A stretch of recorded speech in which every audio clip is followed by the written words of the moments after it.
I was diagnosed with juvenile rheumatoid arthritis at the age of 2 years old. It's been like a long journey of just trying to get rid of pain and inflammation. And I've done basically like every single lifestyle, diet, fitness thing, like every single thing you could possibly think of, like I've done.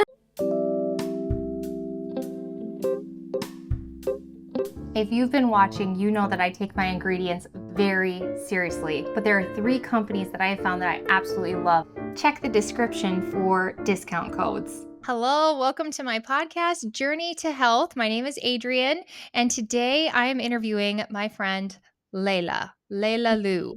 She speaks fluent Portuguese. She's a musician, a health coach, a twerk instructor, a meat influencer. I think I'm a sexologist.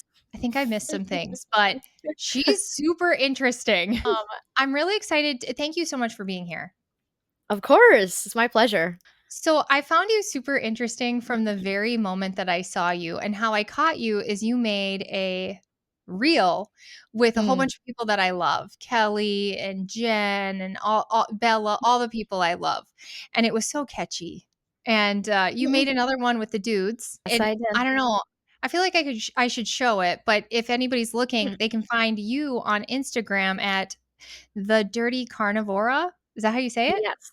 Yes. And, you have a ton of creative stuff on there. Another Thank reason I you. wanted to interview you is because you are so different than I am, and I love different people. So, when I was in high school, I was friends with all the foreign exchange students because 'cause they're just so different. I just love it. I Mhm. hate when we all stay in our lane and we don't ever let our perspectives be challenged, Mm.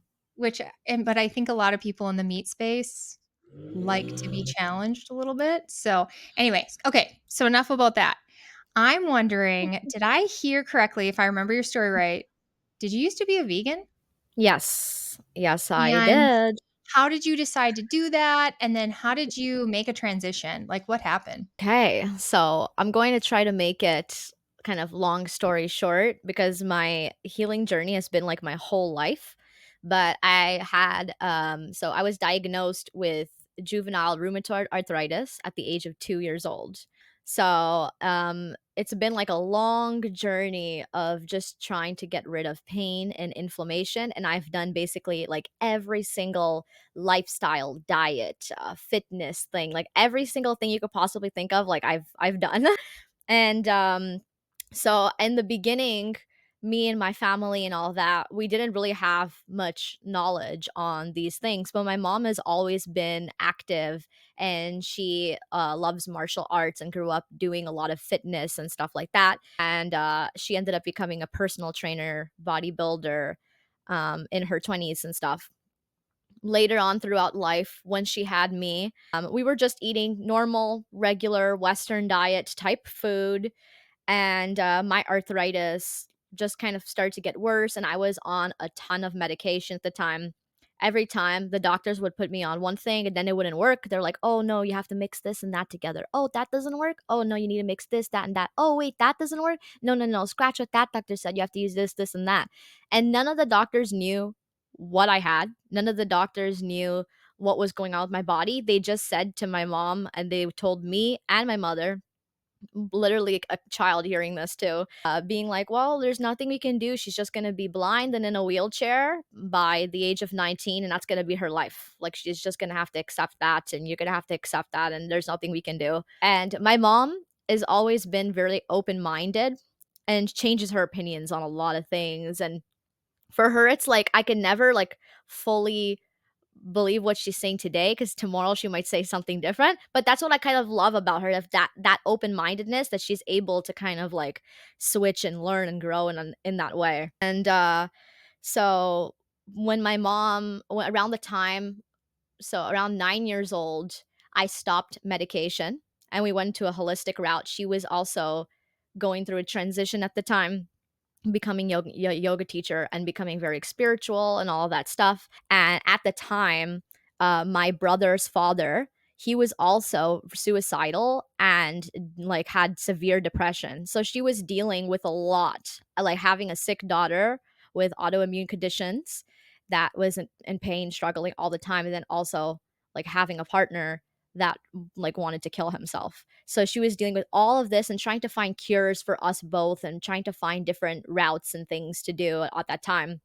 And about like 2 weeks after I stopped the medications, my knees started kind of aching and I started to feel it like kind of give in.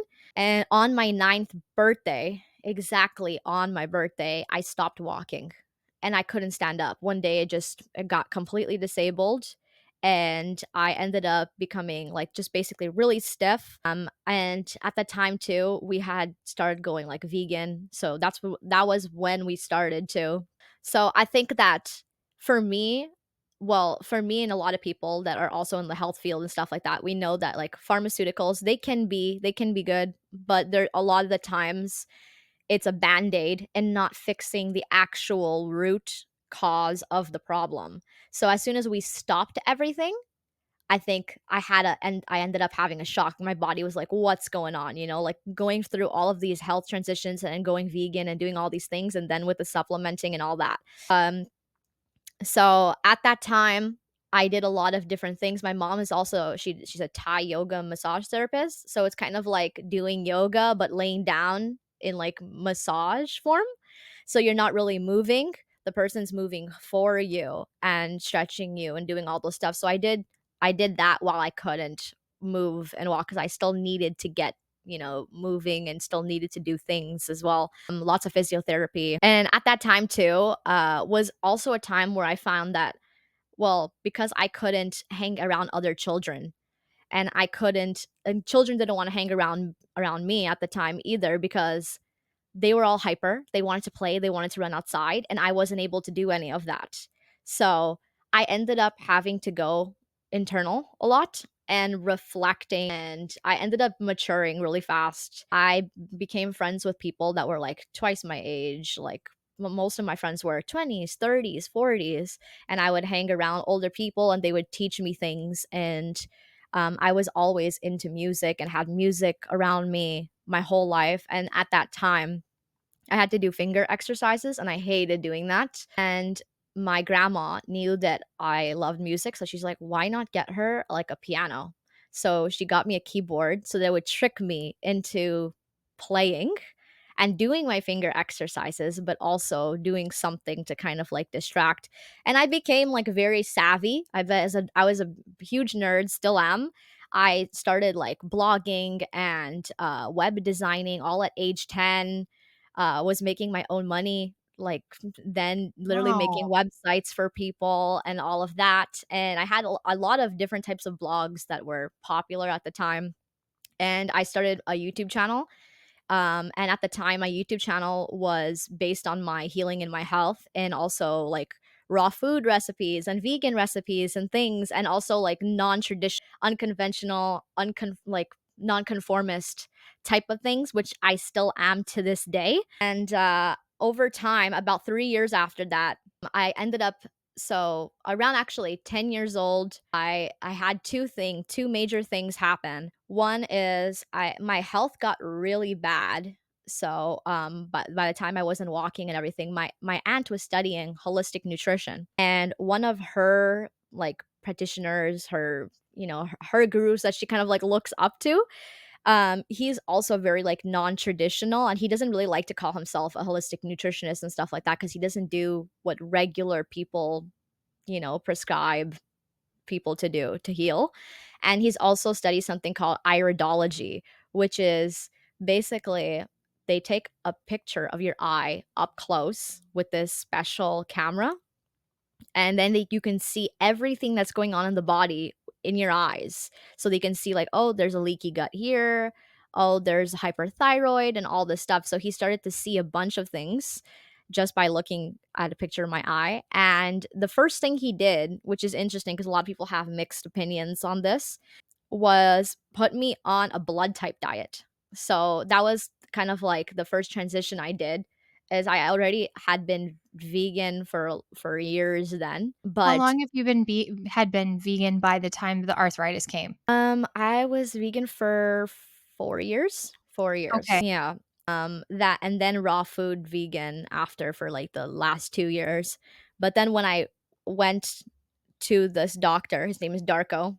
He's like, "She's anemic and the health issues are getting worse. She needs to eat meat. So that was the first thing that he said. And it's funny because as a kid too, like intuitively, I never had a sweet tooth. Like I wasn't one for like eating sugar and all that stuff, but I would love to eat steak. Like steak was my favorite food like as a kid.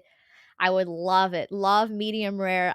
It was just like my favorite thing. So as soon as I was able to like he's like, "Oh, she has to eat meat." I'm like, "Oh my god." Like I got excited. Like I was just like, "Okay." And so did that and for 3 years I was doing like basically like low carb, eating the foods that my blood group was able to eat, which is O negative, and O blood types usually thrive on animal product. And then I I'm O ended up. positive. Is Oh, O that's right. negative the super, super rare one? It is. It's Yes, it like is. you show up at a hospital and they're like, "Hey, can we tap you for a little bit?"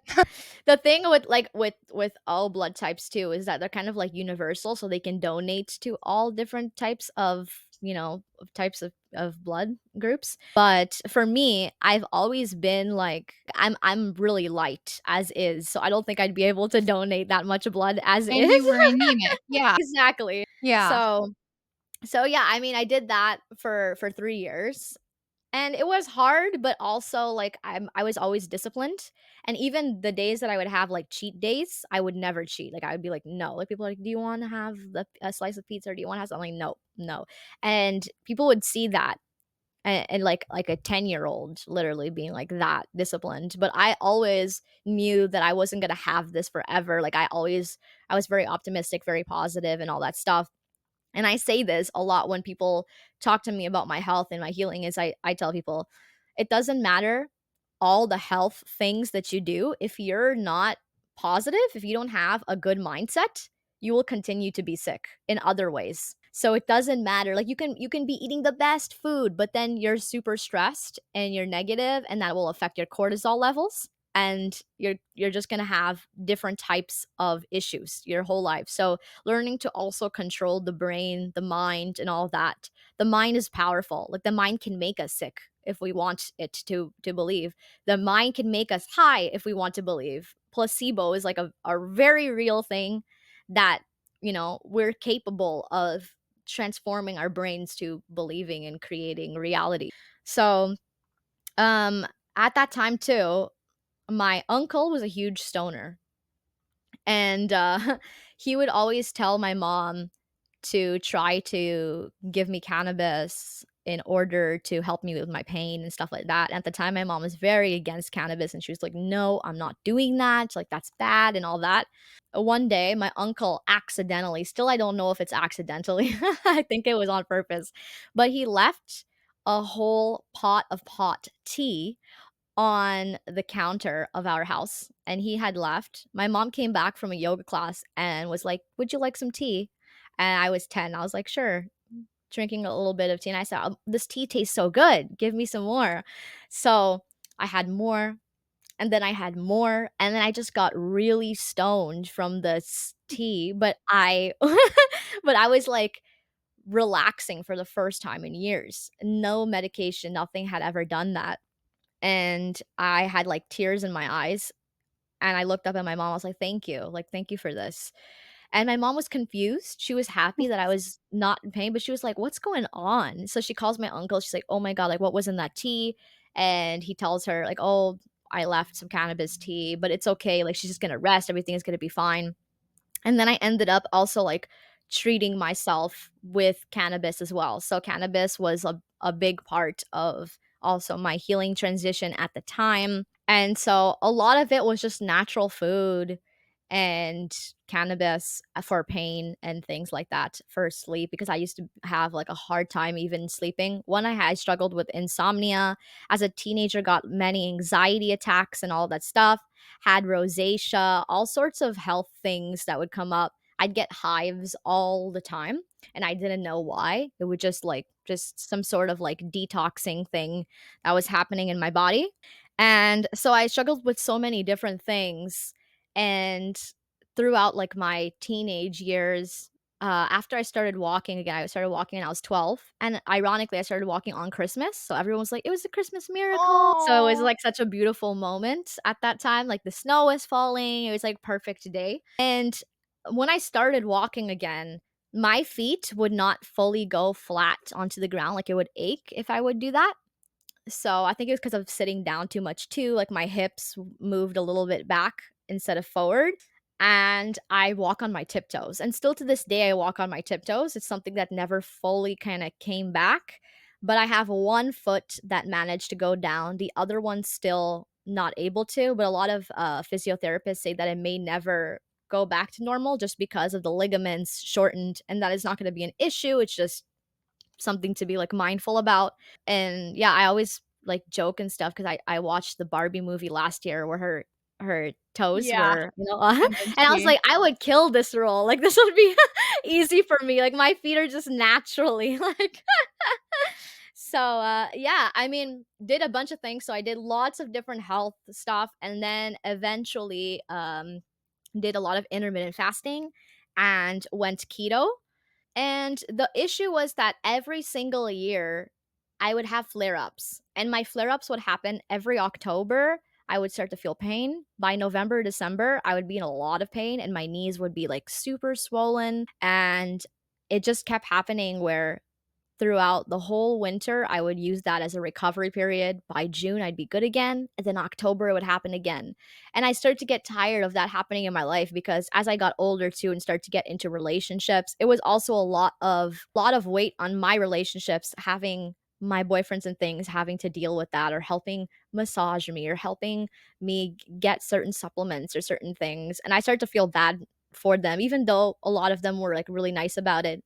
I was still like I never liked to, like, victimize myself or be like, "Why me?" and all of these things, but I didn't like the feeling or the look of pity that I would get from people and all of that stuff, and, which is interesting because when I was, uh, around 17, I had really long hair, like, really, really long hair, and I eventually kind of got this I don't know what happened, but I wanted to kind of, like, detach myself from my looks, and I wanted to kind of, like, learn something new, and also have an experiment of kind of, like, what people perceive me as versus how what I think of myself and, like, my all of my, like, self-consciousness from my healing in my body, and I cut my hair just, like, up to here, and it was, like, a big transition for me because everyone's like, You never cut your hair, you never let anybody do anything to your hair." After that, I loved it so much, I went shorter, so I went shoulder length, and then people are like, "Okay, that's enough," like, "You're good," and then I ended up cutting it shorter into a pixie cut, and then eventually I shaved my head, and when I shaved my head, I learned, like I find I learned, like, spiritually how to detach, because I started to look at my face differently, but I also started to see how people look at you differently. People were always, like, applauding me for being courageous and applauding me for, like, "Wow, like, you don't give a shit. You're just like, you're just you and all that stuff." And I'm like, even though it's like it's beautiful and all that stuff, I'm like, why is it such a big deal? Like it's such a big deal for people. Like they cling on to things and cling on to their looks, cling on to their hair and all of that stuff. And for me, I ended up realizing, like, I just didn't want people to see, like, people would always be like, "Lila and her hair," and that's kind of how it was, and I just wanted to be like, "No, I want people to see, like, me for me first and all of that stuff," and I would get many different looks, and people would think that I would have cancer and all this stuff just because I was, like, shaving my head, and in that time was the time that I also felt most beautiful, like, I felt like I was just shining as myself, and I started to see, like, that, and it's something that I still talk about to this day that I find, like, it's very important for people to kind of, like, just detach from things, detach from materials, detach from their hair, their like, certain types of appearance things that we have, like, us humans, especially us women, we carry so many things with us, not just emotionally, but physically as well. Like we have purses filled with things, filled with things. We go outside, we're just like, oh, hold on a second. We're just like trying to find things. Like we're always carrying so much with us that like when we Mhm. don't carry things with us, we feel naked. Like we feel weird that we're like, oh wait, oh but my phone, oh but my keys, oh but my wallet, oh but my chapstick, oh but this. Like there's so many things that like what if we just lived with like us, like our bodies and ourselves? Like what would that be like? And that's kind of like my family is like it's funny because my mom's side is super hippie, and then my dad's side, like my biological dad, he's it's more like normal, like go to school, graduate type thing. And since I've seen both, like I'm able to have conversations with just about anybody. Like I'm able to have conversations with the hippies where they talk about energies and chakras and go into like really like hippy dippy things, but also go into the very like intellect logical and stuff like that.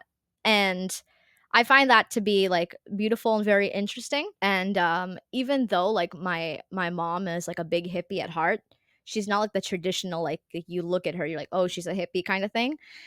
It's like it's more from within of her lifestyle and the way she is and all that stuff, and that's kind of how my family is. Like, they wouldn't expect me to be that way either. Like, when people meet me, they have no idea, you know? And they also expect me to be vegan just by the way I look like. Everybody's always just like, or like, "You look like you're, like, vegan," and I'm like, the complete opposite of that. But yeah, it's interesting. Got ended up getting to my worst point around 2022. I had that was the last flare up I had. It was like the end of the year. Sometimes stress affects my flare ups too. So I always make jokes of the fact that I'm like, not only is my body expensive, like I need to, be in tip top shape and all of that stuff. And so, yeah, that was when my knees were at its worst. By January 2023 is when I started carnivore. So I ended up getting so on my knee, like on that right knee, you could see that there's like this tiny little kind of like weird bruise dot. And that appeared before my inflammation came. I never had that before, and I didn't understand. Like I was like, I don't know what that is, but I think it was a warning sign from my body of what was going to happen, kind of thing. And it ended up basically it got like so bad that I couldn't I couldn't sleep properly. I was crying every night in my sleep and stuff, would wake up in pain, couldn't even like move with at that time. And at that time I was going through so many life transitions and had such like it was just like a year of like lessons and teaching and all of that stuff. And what by the time January came along, my mom had showed me a video of Michaela Peterson and her TED talk on how she went into the lion diet. And I remember I had heard that she had done like the lion diet for years, and I tried it really briefly in 2020, and I couldn't do it then. I was like, this is not for me. But at the time, I had no idea also about carnivore and all of that stuff. So I didn't know that. I was like, I don't know if I want to go that strict for the rest of my life and all of that stuff. But I did do the lion diet for the first like 2-3 weeks, and then I ended up implementing different things into my diet. At that point, I was like, I'll do anything like not to live like this anymore. Like it just got to a point where I'm like, anything I need to do. And like I've always been very disciplined, and I've always been like I work out like frequently and all of this stuff, and I try to train like not just the body but like the mind, intellect, all of these things. I find that they play key roles. Like you just can't focus on one thing and then expect to have like results all around. It has to be like work in different areas of your life to create that balance. And so at that time too, I had lost all of the strength that I had, and I was really fit and strong before, and I couldn't even do like a simple like yoga sun salutation. Couldn't even go like to do a cobra. Like my body was just not able to. Couldn't even do a single push up, and I was able to do so many back then. And I was like, okay, I can't live like that. Went on the diet within like the first week, my inflammation had already gotten better. And it was, like, the first time that I was like, "Whoa," like, I had never had a diet that had worked so quick before. Something that I started to literally see my symptoms, like, vanish.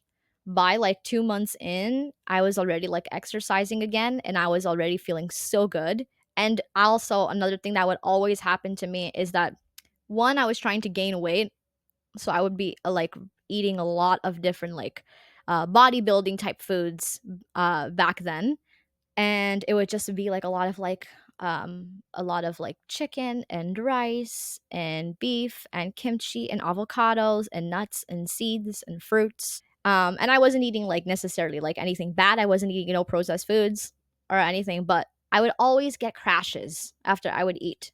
So I started doing a lot of intermittent fasting, primarily for the reason of feeling good, but also having mental clarity. So I would just do a lot of intermittent fasting throughout the day, just drink water, coffee, and then at night have like a big meal after I would work. And for me, like, I'm an entrepreneur, like, I do everything by myself. I don't have a 9 to 5 job. I never plan on getting a 9 to 5 job. And I just didn't like the fact that I'm like, every time I would eat, I would wanna take a nap or something. And now my energy levels are just stable. Like, there's no crashes, and that's the one thing that I loved so much about carnivore too. I'm like, not only do I feel good and my inflammation is going down so quick, but I started to notice so many different things. My skin was changing, my hair was changing. My hair already grew fast, but now my hair grows incredibly fast. Like, the amount of times I have to retouch my roots now is crazy. So, yeah, like, for me, it's just around the 6-month mark is where I started to realize, because my inflammation was still there for quite a bit. And after 6 months is when it started to like fully go down.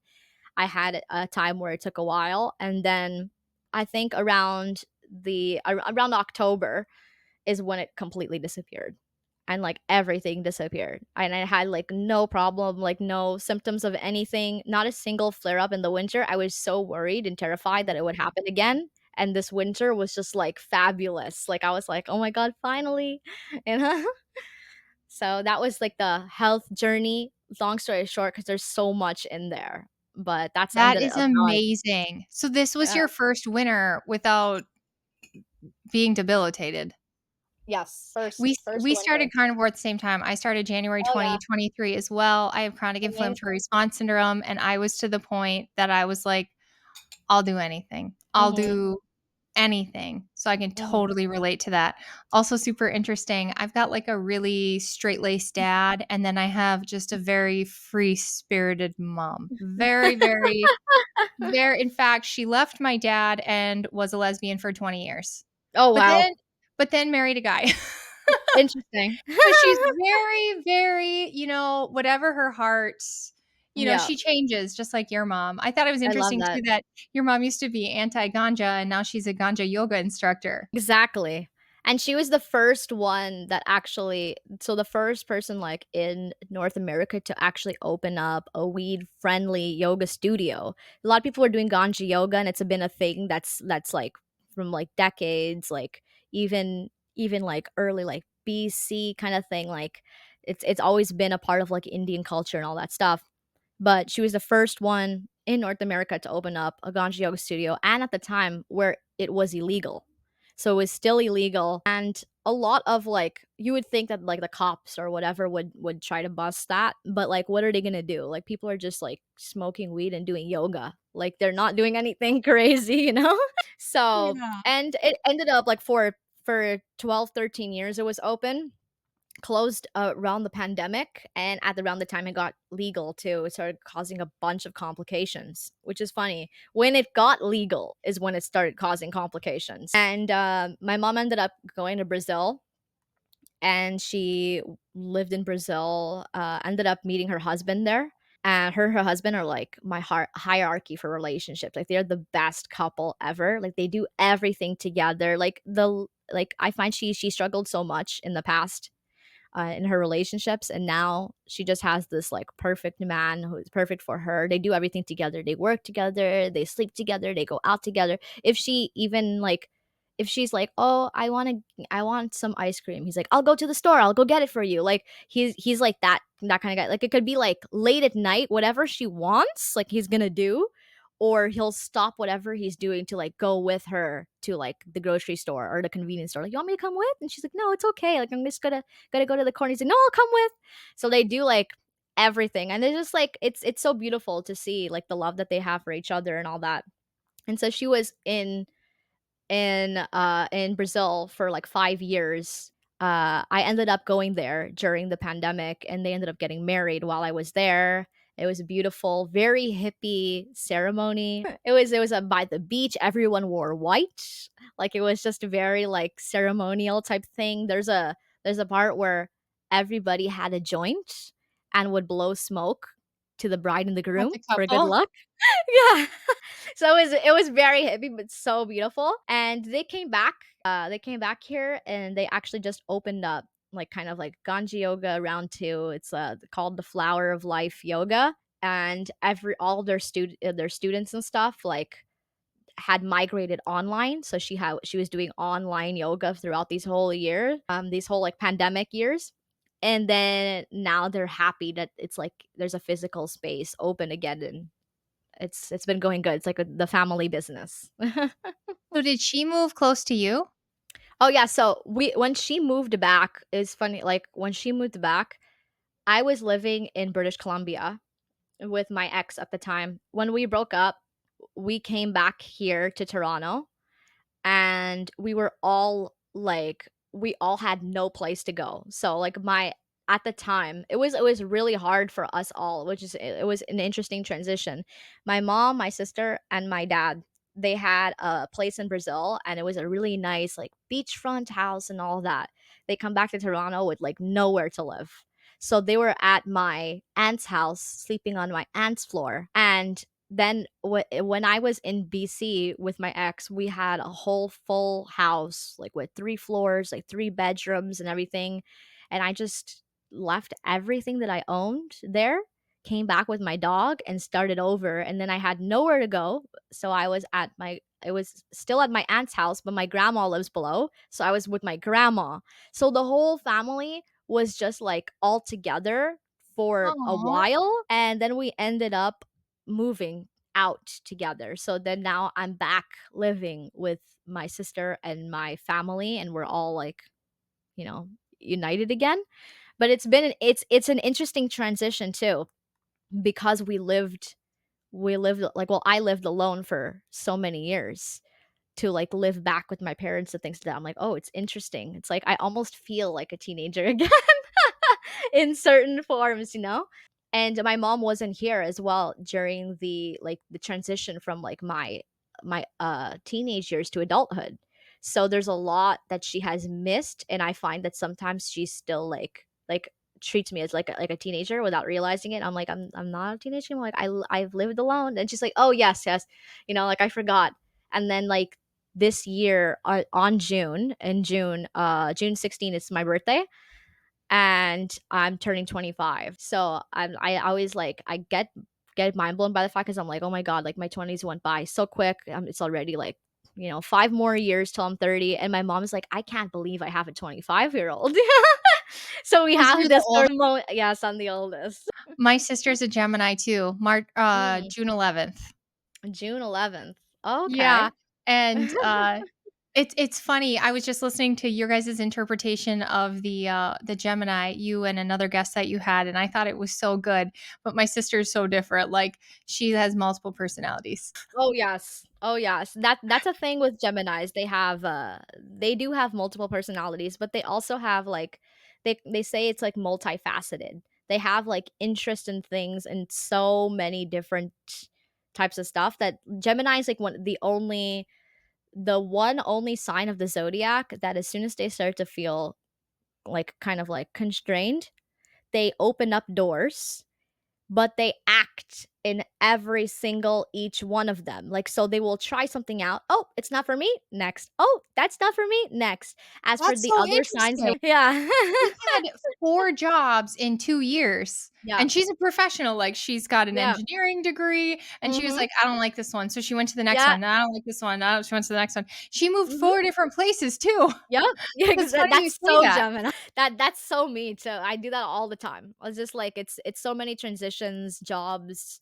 I have done so many things like in my teenage year job wise, that like I always think about the fact, I'm like, oh my god, like when I'm an old lady, like I'll be able to say I did like everything. Just because of like I just do it. Like for me, I'm like, okay, you only have one life, And, like, the worst that could happen is, like, what? You know, like, you have to start over again, or you're moving somewhere else, or what, like, or you lose that job. There's always something good that happens, there's never a loss. And that's kind of like the way that I look at things and relationships and all of that. Is just like, try it out. You need to be open. And I think, like, being open, being open-minded, and allowing also, like, as hippie as it sounds, like, allowing the universe to give you these things. It's like people oftentimes do, like, they don't accept gifts or things from either the universe or people. Like, they feel bad if someone's like, "Oh, I wanna gift this to you." "Oh, no, no, no, I don't want this." But then you send the wrong message to the universe. The universe is like, "Oh, I'm giving you a gift," and you're rejecting the gift. So the more you reject things in your life, the more it's gonna be like, "Oh, okay, so they don't want things, like, Or in maybe you're too abundance." negative to even see the gift and accept Mhm. it. It's interesting Exactly. you talked about starting over because in chronic inflammatory response syndrome, I have an issue with water damage, and our 6-bedroom, 2-bath home on 5 acres, our dream home, had water damage and was making me sick. And so much to my husband and my family's dismay, we had to leave everything behind and leave. And that was about Oh my a gosh. year ago that we did this. And it was a ton of heartbreak to leave all my Mhm. kids' toys, all our blankets, all our pillow, all of it's contaminated with this Mhm. bacteria that makes me sick. Other Mhm. people just throw it in the washing machine, but me, it's going to Mhm. not go away. It's going to make me sick forever. So we lost everything. But the beauty in it is we decluttered our life. Our life is Mhm. so much more simple. We moved into a small townhome. Life is, I can clean it. I can like, it was beautiful. Even though sometimes Mhm. it still makes me sad when I think of all the things my kids lost. But it was also a lot of Mhm. clutter and we're fine without Exactly. it. And it's just a lesson too Exactly. of how so many things in life, like you said, we're so attached to it, but it's liquid whether you like it or not. It's Mhm. nothing that anything you think is permanent is not. And so we Exactly. shouldn't just find so much comfort in that and just be okay with the liquidity of life. It's just like you could have a really awesome job and then it could be gone the next day. And Exactly. I try not to have fear about this, but like you can have this huge family and it could get hit by a meteor. So you just have to live in the moment and love Mhm. everything that you have right now. And like the sun is shining, recognizing that, not missing it. I love Mhm. so much of what you just said. And that you have a very similar with like my mom being so free spirited. And oh, here's a funny one. So before the bad virus, I had certain Mhm. people in my life who I was like, well, those are the hippies and they're different. And I'm normal. And ever since the pandemic, I'm sorry, I'm not supposed to say that word. Ever since the bad virus, I've been like, those people were onto something. I was the one that was not normal.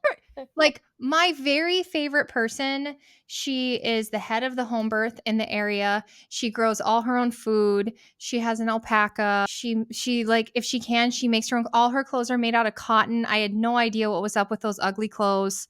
Now, I would like a whole set of those ugly clothes so my energy can flow.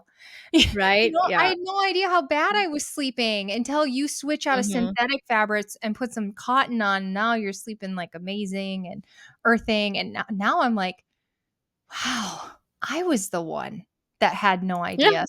What I think about this meat thing, I hear people say all the time, oh, we hate carnivores. They drive us nuts. They're so dogmatic. And I'm like, I don't know. There are a couple, sure.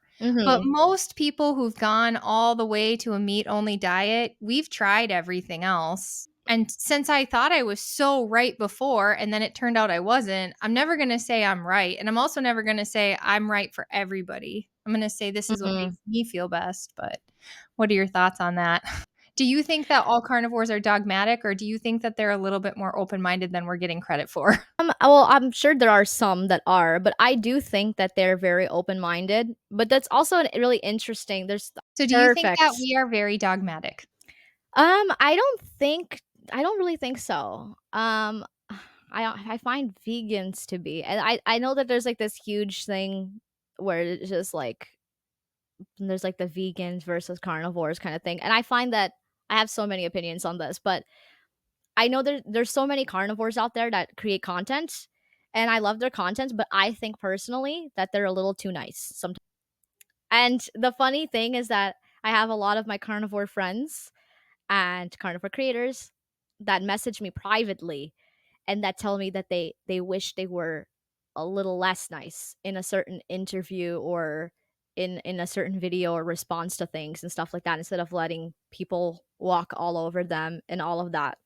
I find that it's interesting too that uh so one thing is like with my content, it's very controversial. I have so many things that I say and do on my page that I'm like, okay, even for myself, I'm always thinking about like, like what's my limit? How far do I go with this?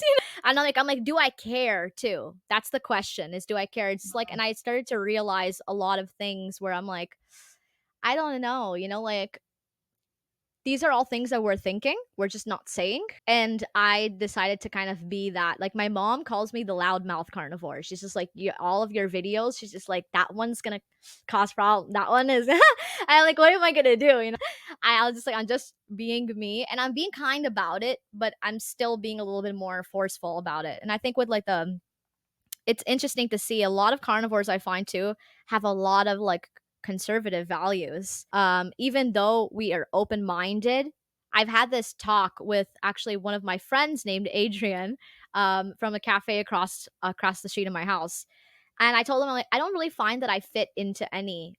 I'm not really liberal and I'm not really conservative. And I think like if people call me full out liberal, I get more offended, if anything, because I find that so many things with like where the media is going, our roles for men and women and feminism and all that stuff.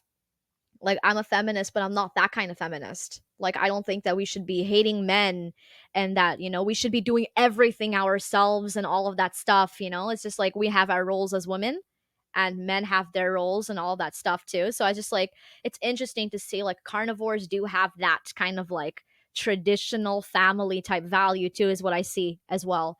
Like a kind of conservative in that way. And I find that because a lot of like as well like the vegans and also people in general nowadays are just pure like liberal, like in the sense where it's like everything is like the Me Too movement, like feminism, you get canceled for things and all that stuff, that seeing people have like different opinions of things just like carnivore already is like something super like taboo to a lot of people, like kind of shocks people, scares people and all that stuff. But it's just like I find like if we were all just a little bit more open-minded in these things, like even us carnivores sometimes, because sometimes I find like we can be a little bit stubborn in certain things or whatever.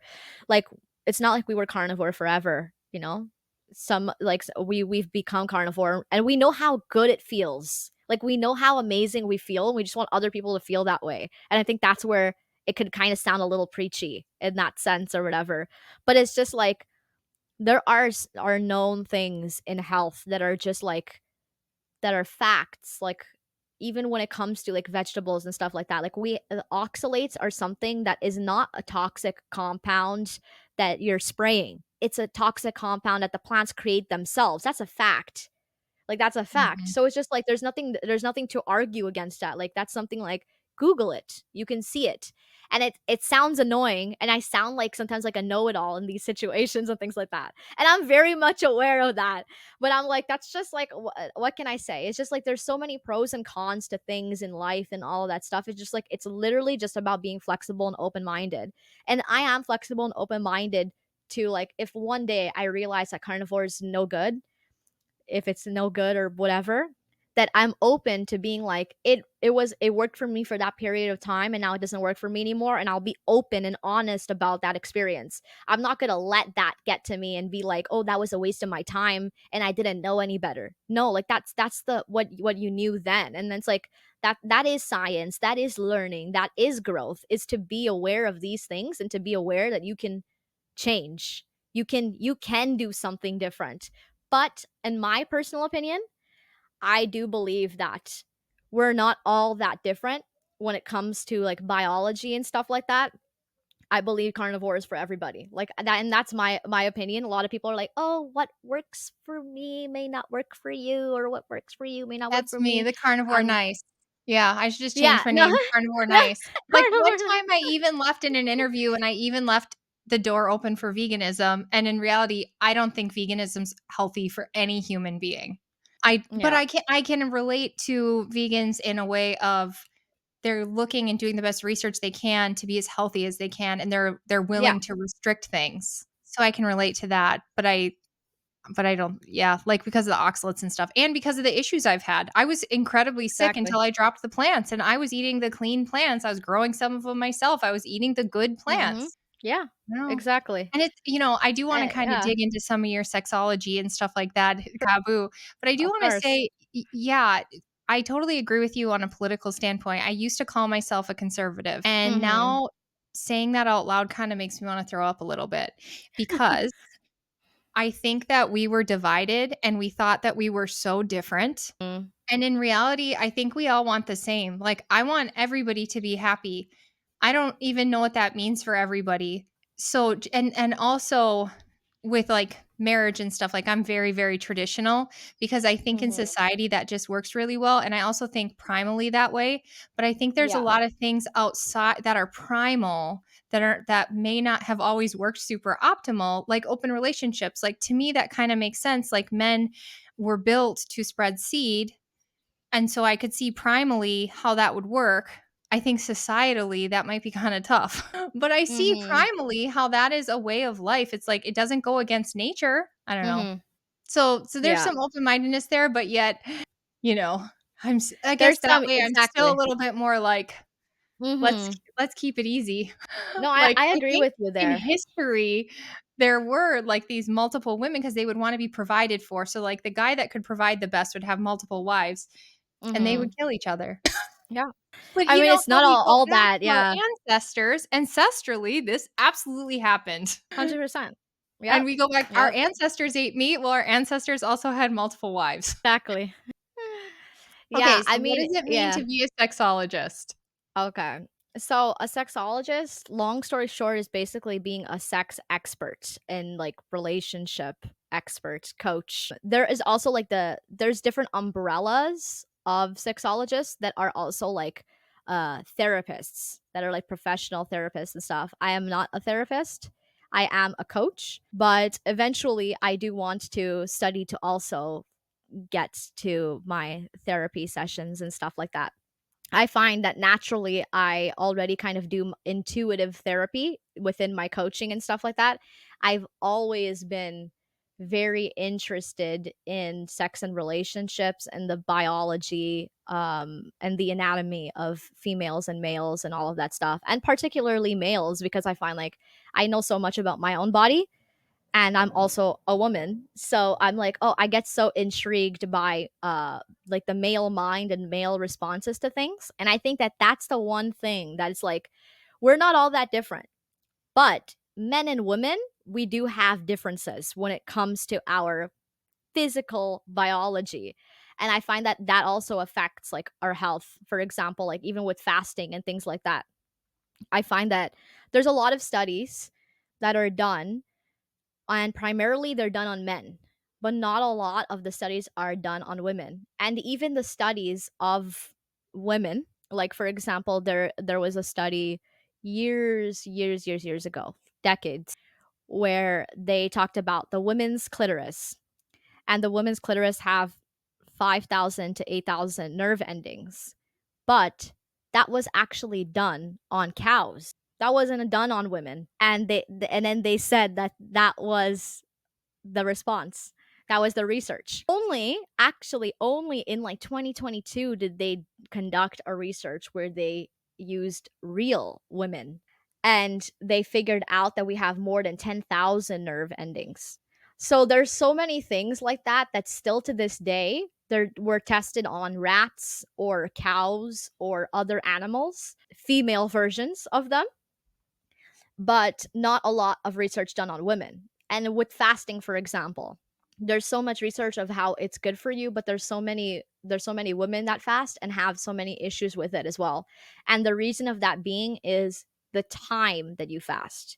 With men, it works amazing because men they're made to have energy, to be primal, to hunt, to provide, to do all of those things. And still in this day and age in our society and stuff, we're all about go, go, go, hustle, hustle, like work, work, work.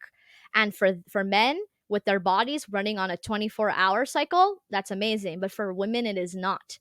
For women, we produce estrogen, so we have higher level, lower amount of it, depending on the time of month, depending on your age and all of that. And the best time, for example, for women to fast would be after their period, the 2 weeks after their period. So where testosterone goes up, estrogen goes up, and you feel amazing. You have that energy, and your hormones are pretty much good to go for you to be able to incorporate fasting. But on the week before your period and during your period, you're already losing blood. You're already getting your hormones like are getting out of place. There's so many different biological things and switches that happen that it would just cause extra stress and more cortisol to go up. So a lot of the things too with sexology and all of that is also researching a lot about like health and women's health and anatomy and all that stuff. So I find it goes hand in hand together. And with my twerk page, I released a twerk course in 2021, where it was a live 3-month course on how to twerk.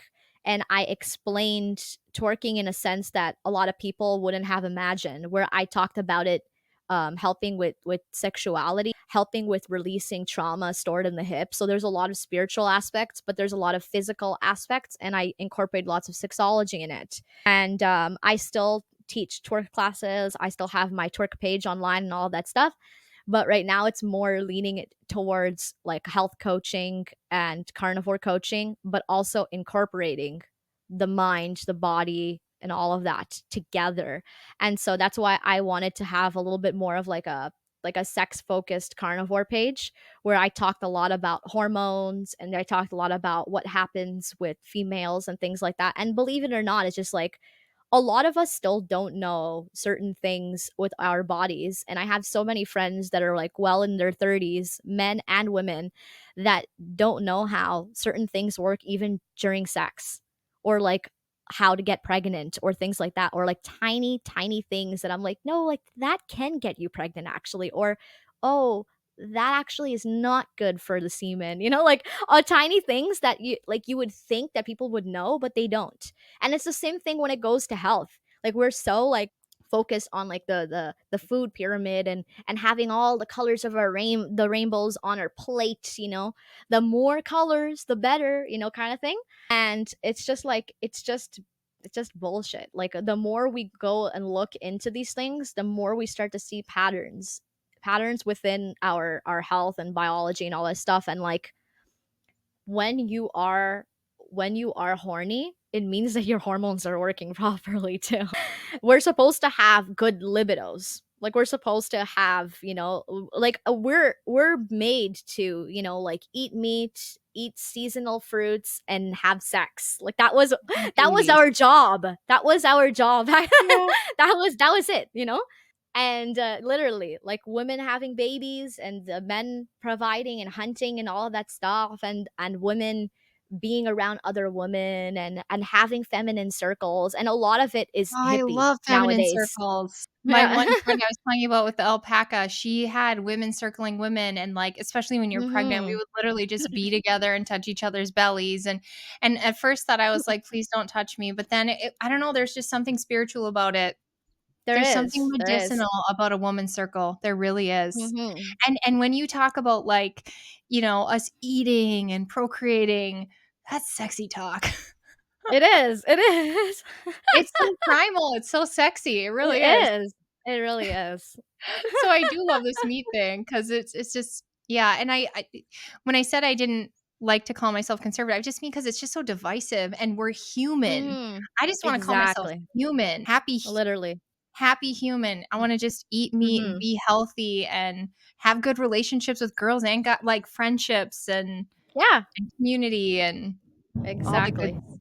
Gosh, what else did you Mhm. say that was very how do you get trauma locked in your hips? This is an area I was Oh. getting a lot of cranial sacral therapy and my hips and actually all of my kids' hips are also completely locked up, completely. Mhm. And I stopped my therapy in an effort to like divert money and time in different places.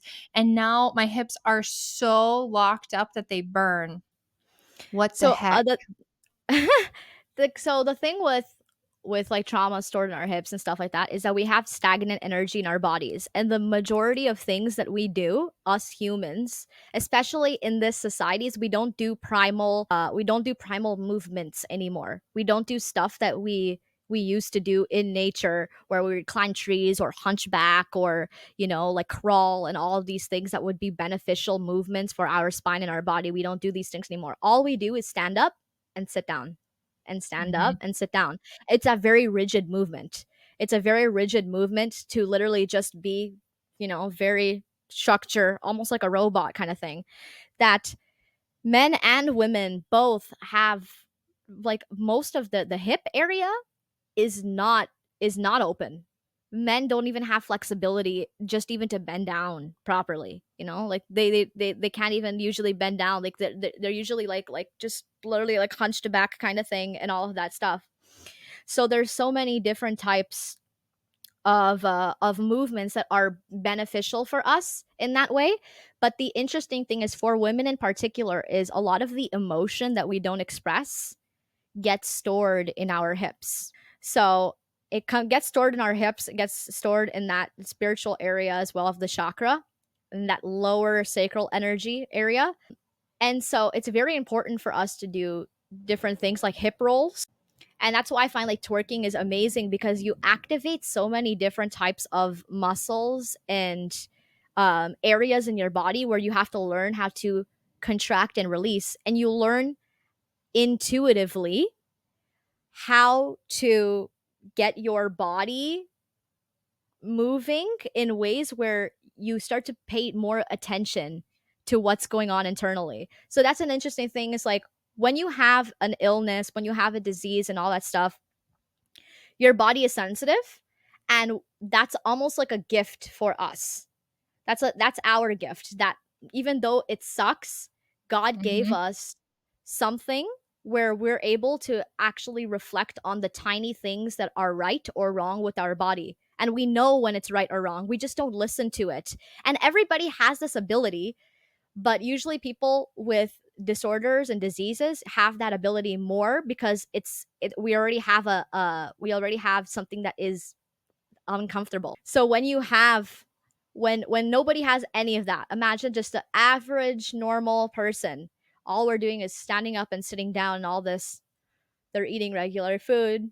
They're not really exercising that much. They work a 9 to 5 job where they stay on the computer and the desk most of the time. We're not doing these movements. And then it just gets stuck and stuck and stuck. And there's this book, I forget what it's called exactly, but it's basically along the lines of emotions trapped in the body causing disease. Is So it Your Body basically, Takes Score? um I don't think it's that. It's something with emotions. I have to check out what it is after, but it's very interesting. And they say, like, for example, like even like kidney stones or cancer is anger. So the emotion of anger stored in our body through years and years of holding it in and not expressing ourselves, which is why it's very important. Like, society makes it seem like, even for women and for men, it's not just for men, where they say, like, for example, like it's weak or girly or feminine to cry. And women, they want to seem strong, so they try not to, they try to hold it back, which then becomes bad for them. For men, they don't express anything at all, because there's just like, you could be a man, like, don't express these things. And that's what I don't find right with those things, because like even back in the day, with like even with when it was real primal, men had their ways to express their emotions, where they were able to scream, and they were able to, like, hit their chest in the floor, doing crazy things where you're able to release emotion. That's why I find it's also important for people to have like creative outlets and all that stuff. But and that's why I'm saying, like, mind, Same with body, music. physical, soul, all of that. Yeah, because you're able to express and release all of these things. Now with the hips, very important to be doing that movement. And in particularly for women as well. They say that, for example, the vagus nerve, so in our Yep. like nervous central system, is actually it also stores a lot of ancestral trauma in there. So whatever your mother didn't Oh, heal, or whatever your grandmother didn't heal, or her mother before that, gets passed on to you. So not only do you have your own shit to deal with, but you also have like your own ancestral things to deal with. And we don't even realize it sometimes, but like even children that get like adopted, sometimes they walk or they talk like their bio mom or dad without even having being raised by them, because it's things that are in our DNA that allow us to be like our parents. And as much as we like love it or hate it, we have traces where we end up becoming more and more like our parents as we age, and that's just like it's life. We just have to be better versions. That's it. We just got to wish it to be better versions and all of that. it's Yeah. so interesting because we watch each generation, and it seems like each generation is tighter than the one before. Like, right It now, is. we've Yeah. got so many kids that are just they're so tight that they're all being diagnosed with ADHD, including some of my kids. Just they're Mhm. just so tight, and you just look at them, and their nervous system is a wreck. Mhm. So maybe they're it's starting with the vagus nerve. That's an interesting theory. I mean, there's a lot going on there too with, like, the processed food and the school structure, and there's a lot, but that's interesting. Mm. Well, did I miss anything, Layla?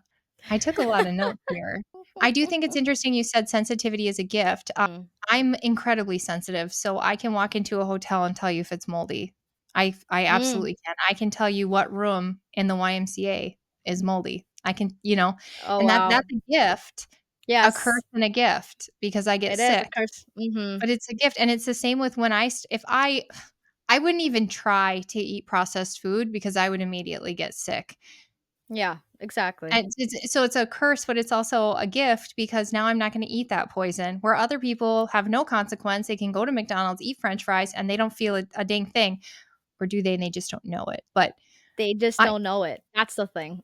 I thought what I thought this was the energy thing was real woo woo until I started doing some of the cranial work, and he would be, like, Mhm. pulling on my foot, and all of a sudden, I Mhm. would hear really loud noises in my ear, and I asked him, "What's that sound?" And he's like, "That's the energy releasing." Yeah. No Yep. joke.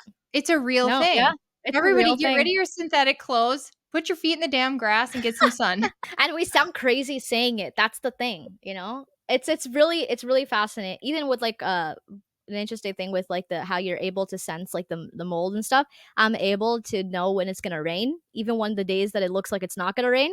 I could smell it and feel it in my knees. And my friends always like find it weird. I'm like, it's gonna rain today. And they're like, what's wrong with you? Like, I'm like, no, it's just wait. Sometimes I'd be like at the beach in Brazil and I'd be like, okay, I'm going home. And they're like, why are you going home? Like, because it's gonna rain soon. And they're like, no, there's no rain today. I'm like, okay. And then I would get home and it would be pouring rain. And I'm like laughing because they're still at the beach, knowing that they're getting soaked. But it's just like, it's with our bodies and stuff like that. It's like we need to be able to be like in tune with that stuff. And sometimes it takes years. It takes years. And it takes sometimes, unfortunately, it takes people having illness in order to learn, because it's like telling a teenager 100%. like, "Don't drink. You're gonna get, you're gonna get a hangover." They're gonna be like, "Okay, sure," until they experience it themselves, then they're not gonna listen. It's just like you just gotta be like. That's why it's like with carnivores and stuff like that, and content creators that we create content showing what we're doing or showing the foods we eat and all of this stuff. We're giving information, but that doesn't mean like everybody is going to be doing it and all that stuff. But they're going to remember. They're going to I like the remember that seeds. video they seen? It took a So lot of yeah. Paul Saladino seeds for me to get rid of the plant, and honestly, I was still letting in at some points in my journey, still letting in some of the natural flavors, some of the keto grocery foods that I thought were so healthy, the chia Yep. seeds, so many of the things. It took a lot of seeds. So I hope that Mhm. me and you can just keep planting seeds too, and that they just grow for other people. I think they will. There's a lot of people giving it a try. My husband, I never thought in a million bajillion quadrillion years he would ever try. And he didn't exactly try, like he still ate french fries, but he cut the pop and he ate more meat, and he lost 30 pounds in Mhm. 3 weeks. And he's actually kept it off despite going back to the standard American diet, but what came back immediately was feeling like crap. So now every Mhm. single day he knows, "Man, I feel like crap. Man, I need to Yep. stop doing this to myself." Because he didn't even know he Yep. felt like crap until he Mhm. tried it. Exactly. And that's the thing. That's the thing. It's Well, I don't find that. Yeah, go ahead. I was just gonna go ahead, you go ahead. So, I have a lot of, like, friends in their early 20s or so that they're like, "Oh, but I don't have the same illnesses that you have, so, like, I'm fine, like, I can eat these things or whatever." And I'm like, "Yes, but you think that now." I'm like, "When you're 25, you're gonna start to feel it. Then when you're 27, 28, you're gonna start to feel it. Then by the time you're 30, you're gonna have a thing or two. You're gonna have back problems, you're gonna have sciatica, you're gonna have, like, some skin disease, you're gonna have something. By the time you're 40, your hormones are all gonna be fucked." I'm like, and then you're gonna I was like, for women, they start to have menopause and all that stuff, and they have severe symptoms. We're not supposed to be Mhm. having all of these things. We're not supposed to be having all of these like hot flashes and all these things happen. Like those are hormones going crazy because we haven't trained our body our whole life. Then suddenly we want to change and switch our body after we get the illness, after we get the disease. But why not do it now so that we prevent those things? And I made a video on my story and things like that. That a lot of people, again, I knew that this was also going to get a lot of like hate or a lot of controversial opinions on, but I was like, whatever. So I even talked about to my mom about this. I told her, I'm like, I have little to like no sympathy, empathy for people that on purposely put themselves in shitty situations, whether it is life, whether it is relationships, and whether it is food, and specifically also when it's food or health. Like when they make excuses not to eat right or not to exercise or not to do those things. I'm like, I'm here to like be that friend that like supportive or whatever, but that doesn't mean that I approve of that lifestyle. And I specifically tell my friends that. And I have a friend right now who is doing the carnivore diet, and he's doing my coaching program, as well as I told him I need more men for testimonials and stuff like that. He's like, for you, I'll do it. It's fine, whatever. But he's been complaining about it nonstop. Nonstop. And he's just like, oh, like, I don't know, like, maybe I should just, like, go back to eating it, or what's how's it gonna be, like, so bad? Like, what's gonna be, like, what's the difference gonna be? Or it tells me, like, "Oh, you have the illness, I don't have the illness, so I'll be fine," or things like that. Or like, he's right now, he's like he got into, like, a bike accident and stuff like that, and he's, like, trying to chew his food, and he's just like, "Oh, chewing steak is just so hard, like, to chew that steak over and over again." And I look at him and I'm like, "What do you want me to say? Like, give up, don't do it." Like, I'm never gonna say that, you know? I'm just like, "You do what you wanna do." But I have other opinions in regards to those things, and so some people were like, "Oh, but the empathy, the sympathy comes with maturity. You're young, and that's why you don't have the sympathy and empathy for those things." I'm like, "No, I've suffered my whole life, so I know exactly what it's going to lead to. So I'm not going to suddenly develop that empathy or stuff. And I don't have to be this perfect person that has perfect spiritual empathy awareness for every single thing and person out there.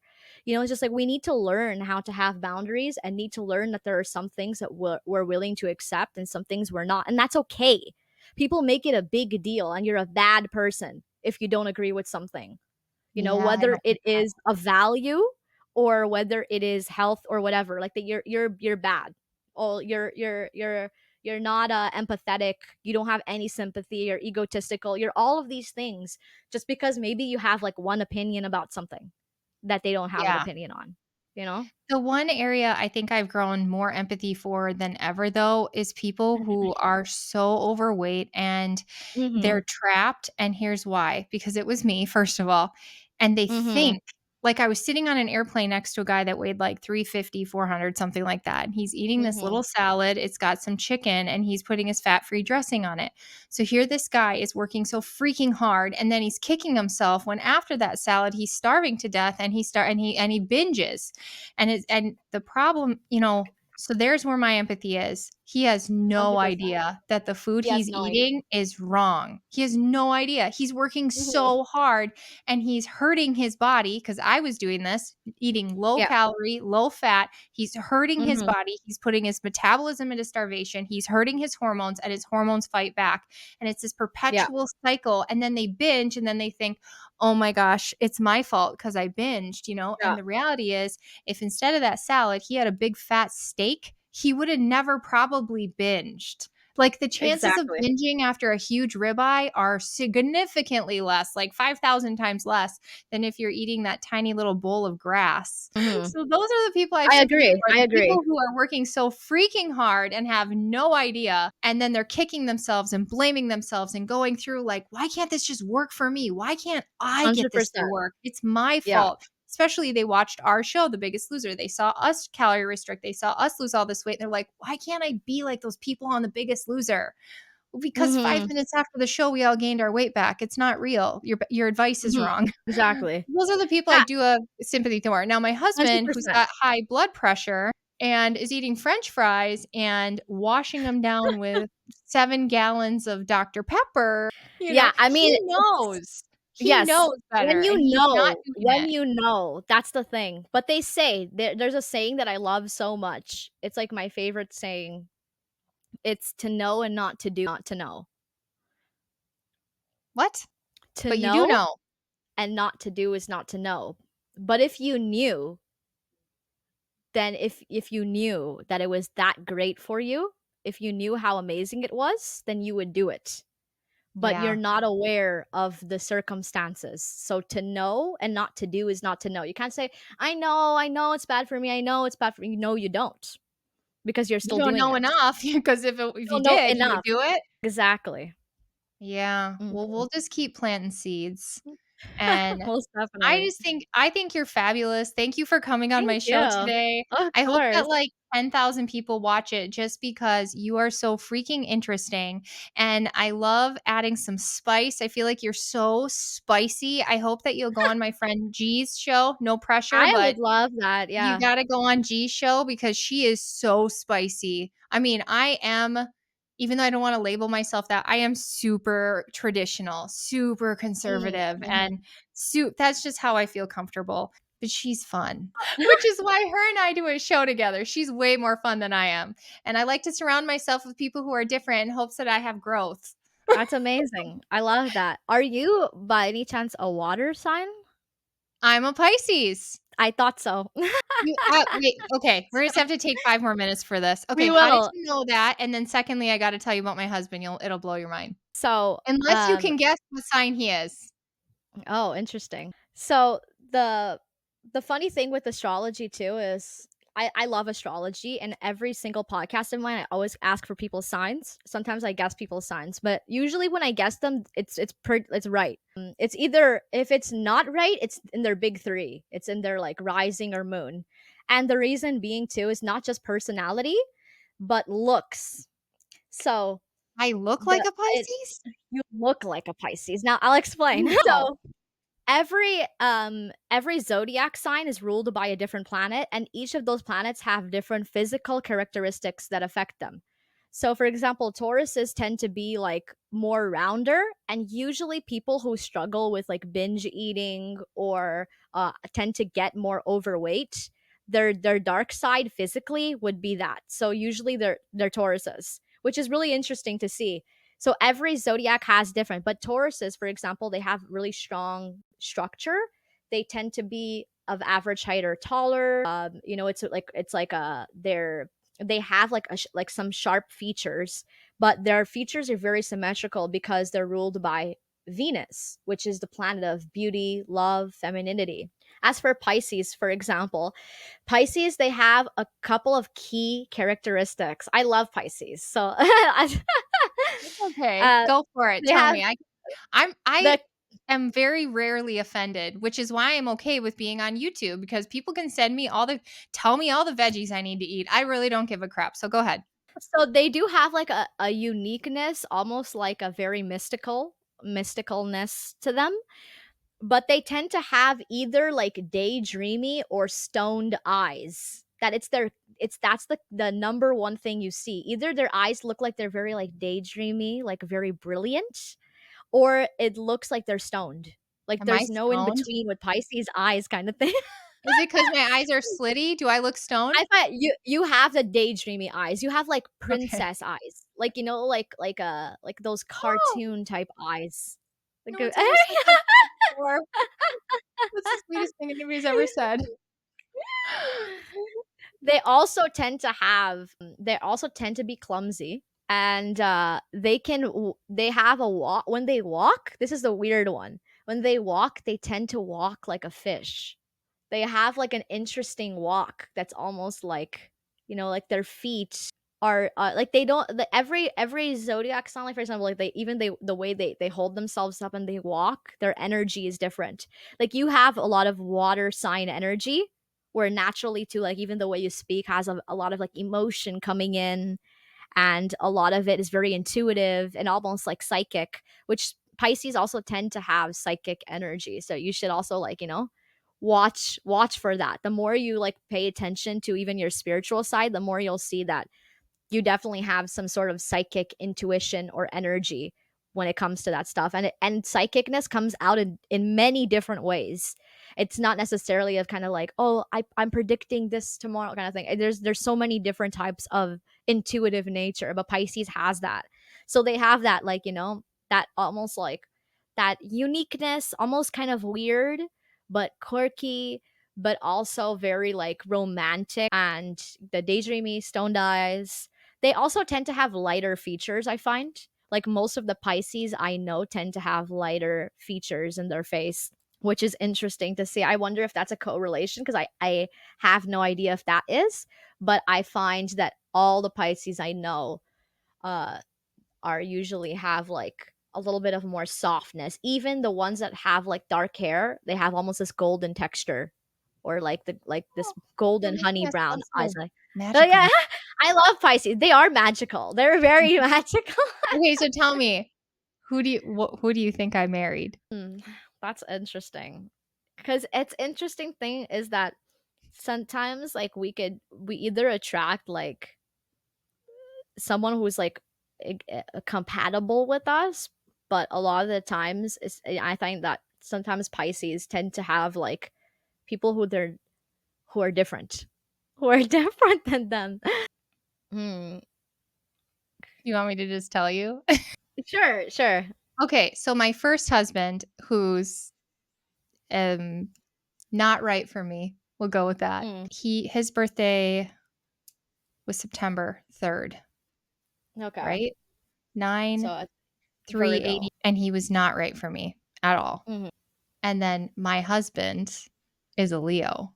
Oh, And they okay, say Pisces okay, and yeah, they Leo are just either horrible, like or the really worst good. match Yeah. ever, or the most beautiful match ever. But Yeah, they rarely have a can you make it to the beauty. It's often a nightmare. Is that what you've heard? honestly, yeah, 100%. With Pisces and Leo, Leos, they're very charming and they're humorous. But they also tend to be like very stubborn, and sometimes like they have like their way or the highway kind of vibe sometimes to them or whatever. When they believe in something, they truly believe in it. They're a very fixed, I think they're a fixed sign. I think they're Leo's a fixed sign. But Pisces, just like Gemini, is a mutable sign. So we're able to adapt and change very well to our surroundings and environments, which is why it's also really good when it comes to like health and things like that. We don't beat ourselves up for the losses and the things of our life. We're like, oh, that sucks, whatever. But like we're able to adapt and change in Yeah. the circumstances. As for maybe your husband, it might be a little bit harder for him to get over something. Like, and also they say that so people say, oh, water signs are so dramatic and things like that, but no, it's the fire signs that are so dramatic. They're the crybabies of the zodiac. So like Leos, Aries, and Sagittarius, they tend to have like temper tantrums, and sometimes it's like they blurt things out without like they will say what people are thinking, but sometimes not in a way that they should. Like they have just like a very I think it's like almost like a childlike energy to them in a way. It's I would just say interesting. I'm very soft, and I Mhm. would almost Yeah. use the word I'm either very timid or I'm very strong, but being very Mhm. strong and opinionated and going against the grain, not going against the grain, going against the grain is very natural to me, but standing up for myself is really Mhm. hard. And he Mm. is this huge, strong lion that isn't Yeah. afraid Yeah. to just, like, stomp all over the ground and show everybody he's boss, and Yep. like you said, he's not very malleable, like, his opinion is his Mhm. opinion, and he's very Yeah. strong, so it's funny, but I think that's kinda sexy, so Oh, yeah. I think that's the attraction, I think, for Pisces and stuff like that, and also Pisces tend to romanticize. I They tend do to romanticize. romanticize and daydream and fantasize about even their partner, their life, or whatever, but that's good for you guys because of the fact that because you guys oftentimes live in a daydream, you manifest things pretty well. I do manifest things. I mean, I believe it's Mhm. God-given, if I'm gonna be clear about that. But, like, for example, we were living in the country, had this beautiful house, country living, country living. Mhm. For some Yeah. reason in my heart, I was like, "I wanna live in a suburb, in, like, a Yeah. cookie cutter house with neighbors and fences." And I watched Desperate Housewives, like, 7 times. Now we live in a little cookie cutter house neighborhood. That's so funny. I But I love don't that. yeah, I better cut it because we have talked for Alright, so sounds long that good. people are gonna look at it and go, "Ooh, that's long." But there's times too these days, people. There's time too, and it's so Exactly. good. It's actually gonna be very difficult to listen to your conversation in times too because you have a very good pace. So, I really appreciate you coming on. It was so nice to get to know you. I hope that we Of can work together in course. the future. Definitely Most contact definitely. I'll have G contact you, and, thank you so much. I would love that, and thank you so much. You're an amazing host as well. You're very easy to talk to, very outgoing, friendly. I love it. Ah, you were easy to have on. So, well, thank you everybody for watching. Have a great day. Bye. See you guys. Bye.